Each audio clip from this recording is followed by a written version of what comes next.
அந்த மௌலிதுல ஒரு துஆ வருது, முதர்ரிஸ் மஸ்ஜிதில் லாகூத். லாகூத்ங்கிற பள்ளி வாசலில் ஆசிரியராக இருந்தவர்கள் கண்மணி நாயகம் ஸல்லல்லாஹு அலைஹி வஸல்லம் அவர்கள். இங்க இதுல ஒவ்வொன்றாக ஒப்பீடு அமைந்திருக்கிறது. நபியல்லாம் ஸல்லல்லாஹு அலைஹி வஸல்லம் அவர்கள் இந்த உலகத்துல எல்லா மனிதர்களுக்கும் ஆசிரியராக இருந்திருக்கிறாங்க.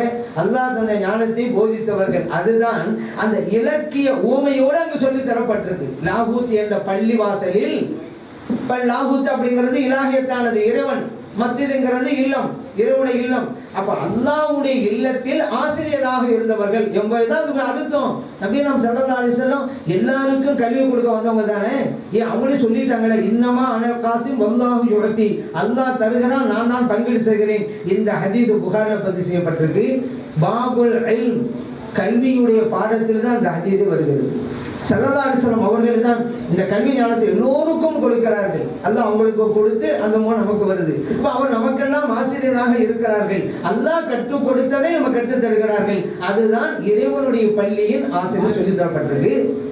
இது போய் அடிக்கிறாங்களாமே,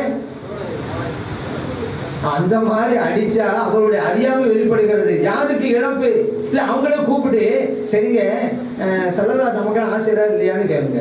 ஆசிரியர் தான் அப்படிதான் சொல்லணும். இல்லைன்னா அவங்க இதை மறுப்பாளாக மாறிடுவாங்க. நமக்கெல்லாம் ஆசிரியர் ஸல்லல்லாஹு அலைஹி வஸல்லம். காரணம் அல்லாஹ் சொல்றான், ரசூலம் மின்ஹும் யத்லு அலைஹிம் ஆயாத்திஹி, நான் ஒரு ரசூல் அனுப்பி வச்சிருக்கிறேன், என்னோட வசனங்களை எல்லாம் அவங்க ஓதி காமிப்பாங்க. வ யுஸக்கீஹிம், மக்களை தூய்மைப்படுத்துவாங்க. அடுத்து இதான் நமக்கு பாயிண்ட். வ யுஅல்லிமுஹுமுல் கிதாப வல் ஹிக்மா, ஞானத்தையும் வேதத்தையும் அவர்கள் கற்றுக் கொடுப்பார்கள். நமக்கு கற்றுத் தருவதற்காக அல்லாஹ் அனுப்பி இருக்கிறானே, அவங்க ஆசிரியர் தானே. அவர்கள் ஆசிரியர் என்றுதான் அங்க இருக்குது. அது வேண்டாம் என்றால் அந்த வாசகத்தையா பேர்த்தெடுக்கிறார்கள். திருக்குர்ஆனிலே ஒரு வசனத்தையே பேர்த்தெடுக்கிறார்கள். அப்படிப்பட்ட அபாயகரமான செயல் அவங்க செஞ்சுட்டு இருக்கிறாங்க. ஆசிரியங்கிறது பொறுக்க முடியல இல்லைங்க. அல்லாஹ் குர்ஆன் சொல்றாங்க, அப்ப அந்த வசனத்தை எடுத்துருவாங்களா அவங்க? அவங்கள அடுத்து நான் என்ன சொல்ல வரேன், எல்லாருக்கும் எல்லாம் தெரியாதுங்க.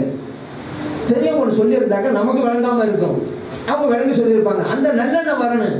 இல்லைன்னா இப்ப வஹாபிக்கு உங்களுக்கு என்ன வித்தியாசம்? மௌலிது ஓதுறாங்கன்னா சுன்னத் ஜமாத்து தானே. சுன்னத் ஜமாத்து மௌலிது ஓதிக்கிட்டு இந்த வாசகத்தை மட்டும் எடுக்கிறேன்னு சொன்னா அப்ப இந்த கூட்டத்துக்கு வஹாபிகளுக்கு என்ன வித்தியாசம்ங்கிறேன். ஏன்னா வஹாபிகளுக்கு புரியாது, ஆகவே மறுக்கிறது. அல்லாஹ் குர்ஆன் சொல்லிட்டா, ஒமா ஊதீதும் மினல் இல்மி இல்லா கலீலா, அற்ப சொற்ப ஞானம் உங்களுக்கு வழங்கப்பட்டிருக்குன்னு சொல்லிட்டான். நமக்கு புரியல, பெரியவங்க சொல்லி இருக்கிறாங்க, நம்மளோட உயர்ந்தவங்க. சுன்னத் ஜமாத்து தானே, ஏன் அந்த நல்லெண்ணம் வரல? வஹாபிக்கு தான் நல்லெண்ணம் வரல, நமக்கே வரல. சரி வரலையா, இப்போ சொல்லியாச்சு.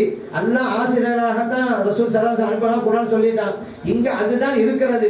இது வேண்டாம் என்று அடித்தால் அந்த வசனத்தை மறுக்கிறார்கள் என்கின்ற மிகப்பெரிய குற்றத்திற்கு உள்ளாவார்கள். சம்பந்தப்பட்டவர்கள் இனிமே அப்படி செய்ய மாட்டாங்க என்கின்ற நல்லெண்ணம் நான் வைக்கிறேன்.